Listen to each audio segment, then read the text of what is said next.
ఆంధ్రప్రదేశ్ రాష్ట్రంలో తిరుమల లడ్డూ కల్తీపైన రగడ కొనసాగుతోంది. AP CM Chandrababu Naidu Tirumala లడ్డూలో వాడిన నెయ్యిలో జంతువుల కొవ్వు కలిసిందని చేసిన వ్యాఖ్యలతో మొదలైన దుమారం ల్యాబ్ రిపోర్టులతో వైసీపీపైన దాడి చేసేదాకా వెళ్లింది. ఏకంగా జగన్ ఇంటి వద్ద బీజేపీ ఆందోళన పర్వం కూడా కొనసాగుతోంది. ప్రస్తుతం ఈ వ్యవహారంలో ఎన్డీఏ ప్రభుత్వం వైఎస్ఆర్సీపీ నాయకుల మధ్య ప్రచండ యుద్ధం కొనసాగుతోంది.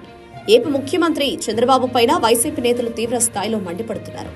రాజకీయ ప్రయోజనాల కోసం చంద్రబాబు ఏకంగా తిరుమల శ్రీవారిని అడ్డుపెట్టుకున్నారని వైసీపీ నేతలు ఆగ్రహం వ్యక్తం చేస్తున్నారు. తాజాగా చంద్రబాబు పైన మండిపడిన మాజీ తెలుగు అకాడమీ చైర్మన్ లక్ష్మీపార్వతి సంచలన ఆరోపణలు చేశారు. చంద్రబాబు పైన తీవ్ర ఆగ్రహం వ్యక్తం చేసిన ఆమె చంద్రబాబు తన స్వార్థ రాజకీయాల కోసం ఎంత నీచానికైనా వెనకాడడు అంటూ మండిపడ్డారు.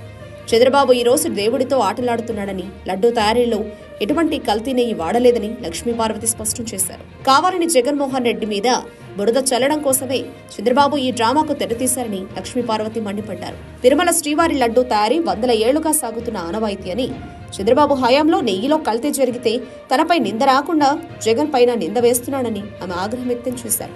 చంద్రబాబు వలన తిరుమల గోవిందుడికి కూడా కళంకం వచ్చిందని లక్ష్మీపార్వతి ఈ సందర్భంగా పేర్కొన్నారు. స్వార్థ రాజకీయాల కోసం చంద్రబాబు ఎంత నీచానికైనా వెనకాడడు అంటూ పేర్కొన్న ఆమె చంద్రబాబుకు నిలువెల్లా విషయమే ఉందని విమర్శలు గుప్పించారు. మరోవైపు వైసీపీ నేతలు ఒక్కొక్కరిగా చంద్రబాబు పైన మాటల తోటలను పేలుస్తున్నారు. ఇచ్చిన హామీలను అమలు చేయలేని చంద్రబాబు ప్రజలను డైవర్షన్ పాలిటిక్స్ లో భాగంగా తిరుమల శ్రీవారి లడ్డూల వ్యవహారాన్ని తెచ్చారని వైసీపీ నేతలు నిప్పులు చెరుగుతున్నారు. జగన్ పైన ఇటువంటి ఆరోపణలు చేసి రాష్ట్రంలో మత విద్వేషాలను రెచ్చగొడుతున్నారని ఆగ్రహం వ్యక్తం చేస్తున్నారు. జగన్ రాజకీయంగా అంతం చేసేందుకు చంద్రబాబు ఈ విధంగా కుట్రలకు పాల్పడ్డారని చంద్రబాబు పైన వైసీపీ నేతలు విమర్శలు గుప్పిస్తున్నారు. ఈ విషయ ప్రచారాన్ని సహించేది లేదని వారు తేల్చి చెబుతున్నారు. లడ్డూ డ్రామా విషయంలో చంద్రబాబు ప్లాన్ ఏంటో మొత్తం లీక్ అయిందని, ఇక ఆయన సంగతి ప్రజలు మరియు ఆ వెంకటేశ్వర స్వామి చూసుకుంటారని వారు వ్యాఖ్యానించారు.